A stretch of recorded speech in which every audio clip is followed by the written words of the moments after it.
In Congress, July 4th, 1776, the unanimous declaration of the 13 United States of America. When in the course of human events it becomes necessary for one people to dissolve the political bands which have connected them with another, and to assume among the powers of the earth the separate and equal station to which the laws of nature and of the nature's God entitle them, a decent respect to the opinions of mankind requires that they should declare the causes which impel them to the separation. We hold these truths to be self-evident, that all men are created equal, that they are endowed by their Creator with certain unalienable rights, that among these are life, liberty, and the pursuit of happiness. That to secure these rights, governments are instituted among men, deriving their just powers from the consent of the governed. That whenever any form of government becomes destructive of these ends, it is the right of the people to alter or to abolish it, and to institute a new government, laying its foundations on such principles and organizing its powers in such form as to them shall seem most likely to affect their safety and happiness. Prudence indeed will dictate that governments long established should not be changed for light and transient causes. And accordingly, all experience hath shown that mankind are more disposed to suffer, while evils are sufferable, than to right themselves by abolishing the forms to which they are accustomed. But when a long train of abuses and usurpations, pursuing invariably the same object, evinces a design to reduce them under absolute despotism, it is their right, it is their duty to throw off such government and to provide a new guards for their future security. Such has been the patient suffrage of these colonies, and such is now the necessity which constrains them to alter their former systems of government. The history of the present King of Great Britain is a history of repeated injuries and usurpations, all having in direct object the establishment of an absolute tyranny over these states. To prove this, let facts be submitted to a candid world. He has refused his assent to laws the most wholesome and necessary for the public good. He has forbidden his governors to pass laws of immediate and pressing importance unless suspended in their operation till his assent shall be obtained, and when so suspended, he has utterly neglected to them. He has refused to pass other laws for the accommodation of large districts of people, unless those people would relinquish the rights of representation in the legislature, a right inestimable to them and formidable to tyrants only.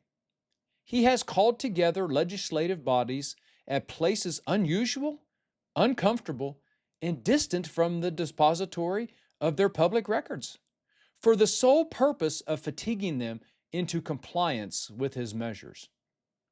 He has dissolved representative houses repeatedly for opposing with manly firmness his invasions on the rights of the people. He has refused for a long time, after such dissolutions, to cause others to be elected, whereby the legislative powers, incapable of annihilation, have returned to the people at large for their exercise, the state remaining in the meantime exposed to all the dangers of invasion from without and convulsions within. He has endeavored to prevent the population of these states, for that purpose obstructing the laws for naturalization of foreigners, refusing to pass others to encourage their migrations hither, and raising the conditions of new appropriations of land. He has obstructed the administration of justice by refusing his assent to laws for establishing judiciary powers. He has made judges dependent on his will alone for the tenure of their offices and the amount and payment of their salaries. He has erected a multitude of new offices and sent hither swarms of officers to harass our people and eat out their substance. He has kept among us in times of peace standing armies without the consent of our legislatures. He has effected to render the military independent and superior to the civil power.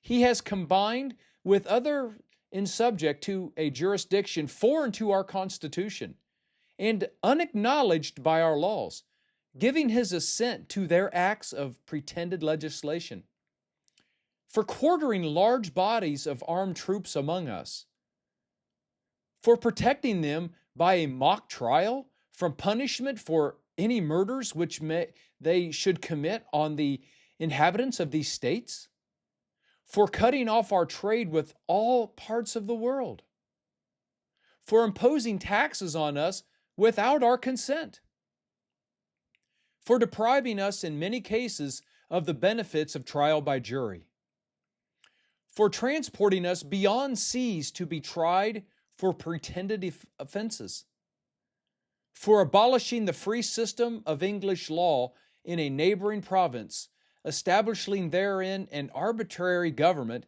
and enlarging its boundaries so as to render it at once an example and fit instrument for introducing the same absolute rule into these colonies, for taking away our charters, abolishing our most valuable laws, and altering fundamentally the forms of our governments, for suspending our own legislatures and declaring themselves invested with power to legislate for us in all cases whatsoever.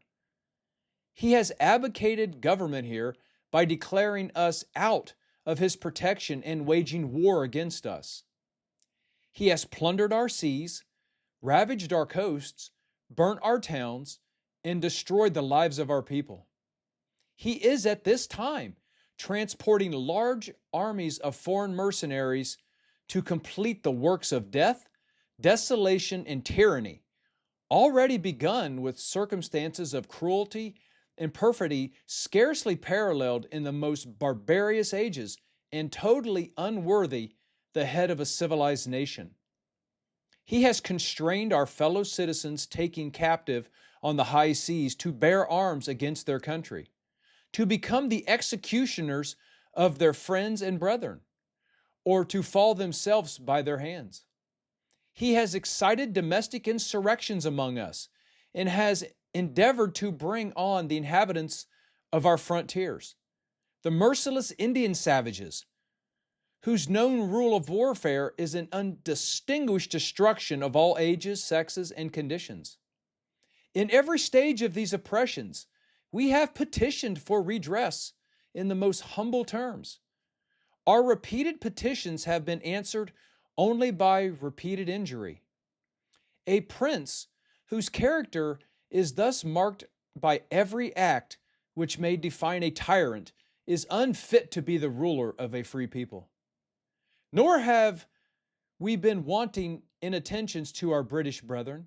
We have warned them from time to time of attempts by their legislature to expend an unwarrantable jurisdiction over us. We have reminded them of the circumstances of our immigration and settlement here. We have appealed to their native justice and magnanimity. We have conjured them by the ties of our common kindred to disavow these usurpations, which would inevitably interrupt our connections and correspondence. They too have been deaf to the voice of justice and of the consummagity. We must therefore acquiesce in the necessity which denounces our separation and hold them as we hold the rest of mankind, enemies in war, in peace friends. We therefore, the representatives of the United States of America in General Congress assembled, appealing to the Supreme Judge of the world for the rectitude of our intentions, do, in the name and by the authority of the good people of these colonies, solemnly publish and declare that these united colonies are and of right ought to be free and independent states. That they are absolved from all allegiance to the British Crown, and that all political connection between them and the state of Great Britain is and ought to be totally dissolved, and that as a free and independent states, they have full power to levy war, conclude peace, contract alliances, establish commerce, and to do all other acts and things which independent states may of right do. And for the support of this declaration, with a firm reliance on the protection of divine providence, we mutually pledge to each other our lives, our fortunes, and our sacred honors. Folks, these are the most powerful and important 1,320 words in world history aside from the Bible. The United States Declaration of Independence, approved on July 4th, 1776, in Philadelphia at Independence Hall. God bless America. Happy 250th anniversary, and Lord willing, we'll have a better 250 more to come.